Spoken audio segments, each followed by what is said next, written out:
On this channel, we'd like to dive into the backstory of Call of Duty, and generally speaking, we like to dive into individual characters. Last week, we dove into Alex Mason. In the past, we dove into Bell, the new character in Black Ops Cold War. Today, we're going to be doing something a little bit different. Today, we are going to be looking at a character and answering the question, who really are they? And this is an interesting character because it's actually what the entire game of Black Ops Cold War is about. And that, of course, is Perseus. Now, as it turns out, Perseus in Cold War actually goes way deeper than you may think. Perseus goes much further than just the KGB and the missions that are in the campaign. And I'm gonna go as far as to say, in this video, I'm gonna blow your mind with who Perseus is actually related to and working with. But there's also multiple steps to understanding who Perseus actually is. And the first part of it is actually looking at who Perseus is in real life. So the real life story of Perseus revolves around something called the Manhattan Project, something that you might be familiar with, but essentially this was something that took place during World War II, where the US alongside the UK and Canada decided to make essentially a nuclear project. The idea of this was to create a laboratory in New Mexico by the name of Los Alamos Laboratories, where they would test, design, and build nuclear bombs. This was led by a man named Robert Oppenheimer, and they got nuclear physicists from around the world to help them. This is where Perseus comes in. Perseus was not a soldier. He wasn't a really buff, secretive man. He was a physicist, and essentially in real life there are two ideas as to who Perseus could be. Keep in mind, to this day they still don't know who he is. The first person was named Philip Morrison. He was born in New Jersey, and he was a professor at MIT who worked under Robert Oppenheimer during the Manhattan Project. Now, it was said that he was a Soviet spy named Perseus, working for the Soviet Union and giving them information about the project, but nothing could ever be proved on this person named Philip Morrison. The second person we have is by the name of Theodore Holtzberg, or Theodore Hall for short. Now, I want you to remember the name Theodore and specifically the initials TH, as it's going to come into play later. However, what we know about Theodore Hall is he was literally a genius. He graduated high school at the age of 13 and got into Harvard by the age of 16. 2 years later, he graduated with a degree in physics, and a year later, he was working at the Manhattan Project towards the end of World War II. Now, in 1999, shortly after he died, it was confirmed that he leaked details and descriptions of the Fat Man plutonium bomb and several processes for purifying plutonium to the Soviets. That is right, it was confirmed that he was a Soviet spy. So he is actually the lead suspect for who Perseus is to this day.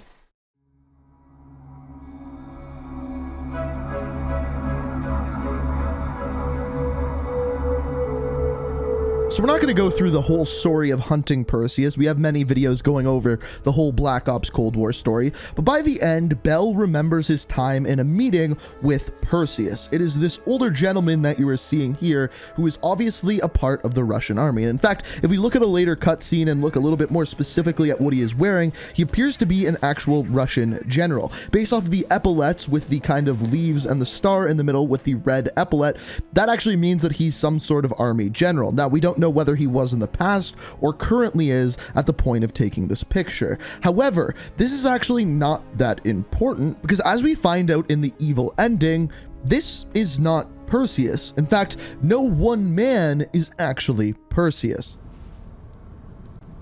And to think, after all this time, they still believe I'm Perseus. As if Perseus could ever be an individual working alone. So American.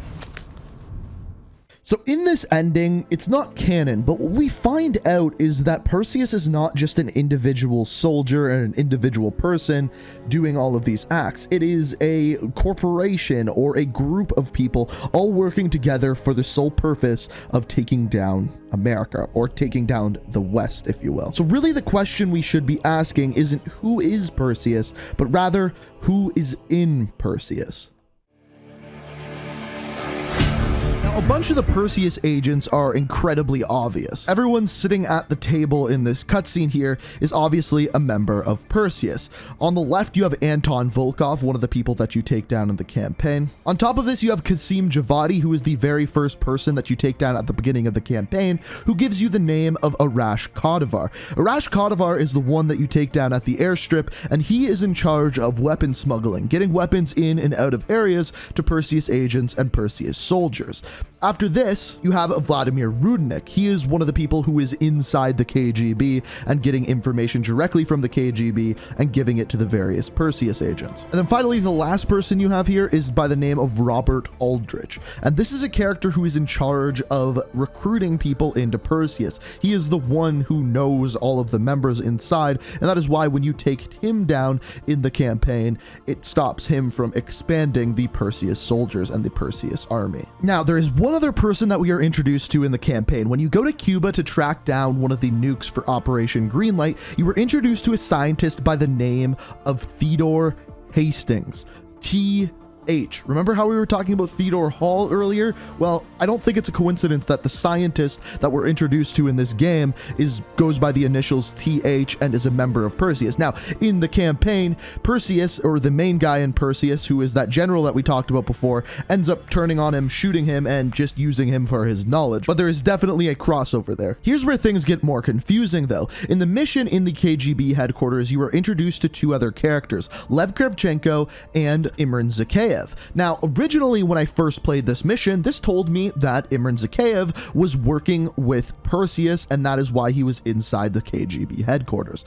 Until the new intel came out in Warzone, and we found out that a reason why Imran Zakhaev was doing what he was doing is because he had his own beliefs separate from Perseus. He didn't want them getting their hands on Imran Zakhaev's nukes, and that is why he locked down the bunkers. So, Imran Zakhaev was not a member of Perseus. However, based off of the intel in Warzone, we know that he met with members of Perseus, and his contact inside of the KGB was Lev Kravchenko. And inside the campaign, you can actually see them having a little bit of a conversation, talking about who they can trust, who they can't trust. What this tells me is that Kravchenko is actually the one working inside Perseus. And as we know, Kravchenko's allies are Nikita Dragovich, who died at the end of Black Ops 1, and Frederick Steiner, the person in charge of Nova 6 gas.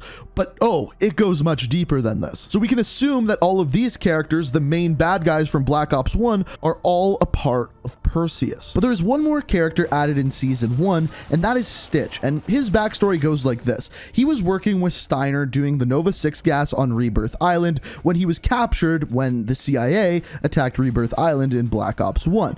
After he was captured, he was interrogated by Russell Adler and returned to the Soviet government.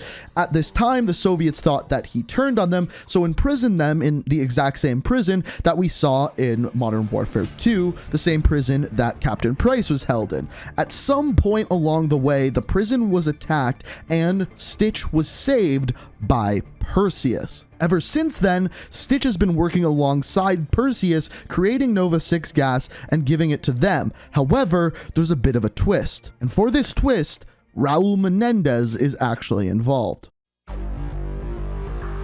If you guys didn't know, I've made a couple of videos talking about this, but the map cartel is based off of the takeover of the Menendez drug cartel by Raul Menendez taking over for his father, Jose Luis Menendez. As you can see in this building here, we have a picture of Raul Menendez, but more importantly, laying on the desk beside it is a letter written to Jose Luis Menendez before his death from Stitch. And it reads, "To Jose Luis Menendez, I understand that the US is holding an ally of yours. We can secure his release if you agree to us utilizing your global shipping and distribution trade routes. I have precarious cargo that cannot be disrupted. As goodwill, I know that your friend is scheduled for a prison transport next year passing through Miami. Regards, Stitch."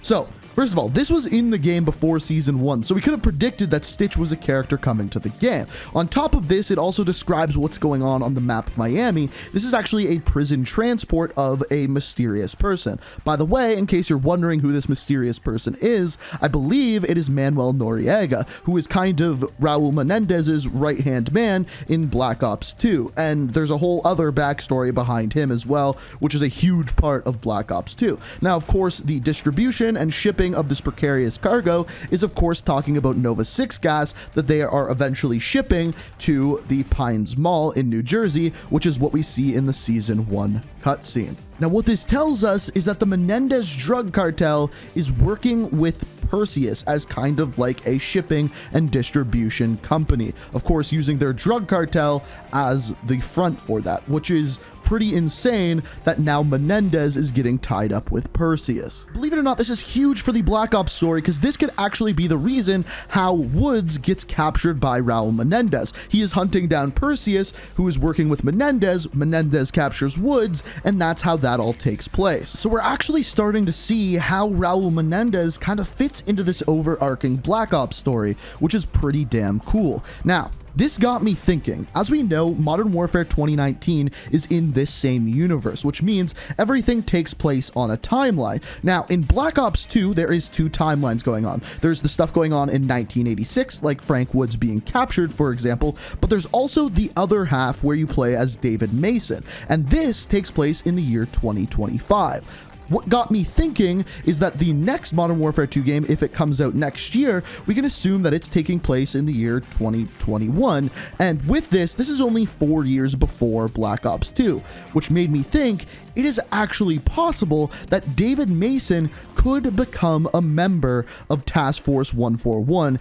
in the next Modern Warfare game. Now, as I'm making this video, I just realized that I've never made a full story video for David Mason. So if that's something that you'd want to see, just show me by hitting that like button, letting me know down in the comments, because it is possible that David Mason somehow actually joins the Modern Warfare crew. Now, this is not guaranteed. I'm just throwing the idea out there because this is how all of the lines and stuff are crossing over within that game. And also, Raul Menendez could very well be a bad guy in that game as well. There's some very interesting things that are happening here. But to answer the question, who is Perseus? It's a bunch of different bad guys all working together under Russia, and Russian government doesn't seem to actually know about it, and Raul Menendez is getting brought into the fray as well. Now, you can actually see on Stitch that he is wearing a necklace with some sort of emblem on it, and this emblem is actually a sign for the Underground Collective. We know this because of the battle pass that is currently in Black Ops Cold War. It's labeled as that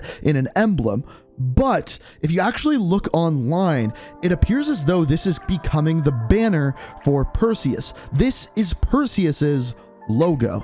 So hopefully this was able to answer some of your questions. If you enjoy this video, want to see more like it, it's always appreciated if you hit that like button. And if you're new to the channel, like what you see, want to stay up to date on all my videos, all the story videos, be sure to hit that subscribe button, turn notifications on. Thank you so much for watching, and until next time, peace out. We are reaching for the stars, but we're making this too hard.